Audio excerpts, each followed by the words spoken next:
राष्ट्रपति पद के उम्मीदवार यशवंत सिन्हा के नामांकन में अखिलेश यादव दिल्ली पहुंचे हैं। वे सोमवार को यशवंत सिन्हा के नाम में सभी विपक्षी दलों के साथ मौजूद रहे।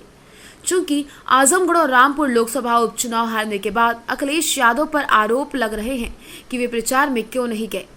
इधर राष्ट्रपति पद के नामांकन में दिल्ली जाने पर एक बार फिर उपचुनाव प्रचार में न जाने की बातें चर्चा में हैं।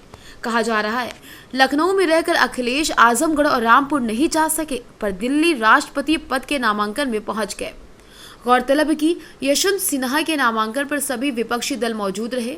यशवंत सिन्हा ने एक ट्वीट कर कहा, ये सभी विपक्षी दलों के नेताओं को राष्ट्रपति चुनाव 2022 के लिए मुझे अपने उम्मीदवार के रूप में चुनने के लिए धन्यवाद देने के लिए मेरे पत्र का मूल पाठ है। मैं वास्तव में सम्मानित महसूस कर रहा हूँ।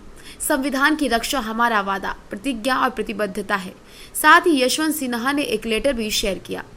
ध्यान देने वाली बात यह कि समाजवादी पार्टी के सहयोगी दल सुहेल देव भारतीय समाज पार्टी के राष्ट्रीय अध्यक्ष ओम प्रकाश राजभर ने अखिलेश यादव को एसी कमरे से बाहर निकलने की नसीहत दी है। उन्होंने कहा कि इस हार से सीख लेनी चाहिए। एसी कमरे से निकलकर धरातल पर चलकर संगठन का काम लोगों को लेकर मिलकर चलना है। वहीं असदुद्दीन ओवैसी ने सपा की हार के लिए अखिलेश यादव को जिम्मेदार ठहराया। ओवैसी ने नतीजों के बाद ट्वीट कर कहा, रामपुर और आजमगढ़ चुनाव के नतीजे से साफ जाहिर होता है सपा में भाजपा को हराने की न तो काबिलियत है न कुव्वत। मुसलमानों को चाहिए वो अपना कीमती वोट ऐसी निकम्मी पार्टियों पर जाया करने से बजाय अपने खुद की आज़ाद सियासी पहचान बनाए, अपने मुकद्दर के फैसले खुद करें। गौरतलब है कि अखिलेश यादव और आजम खान ने विधानसभा चुनाव लड़ा था। दोनों ने जीतने के बाद अपनी अपनी लोकसभा सीट से इस्तीफा दे दिया था।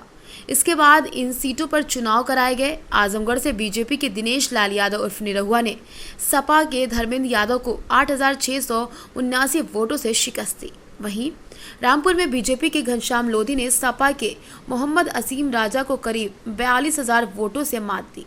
आजमगढ़ और रामपुर सपा का गढ़ रहा है। ऐसे में इन सीटों पर बीजेपी की जीत के बाद अखिलेश यादव की रणनीति पर भी सवाल खड़े हो रहे हैं।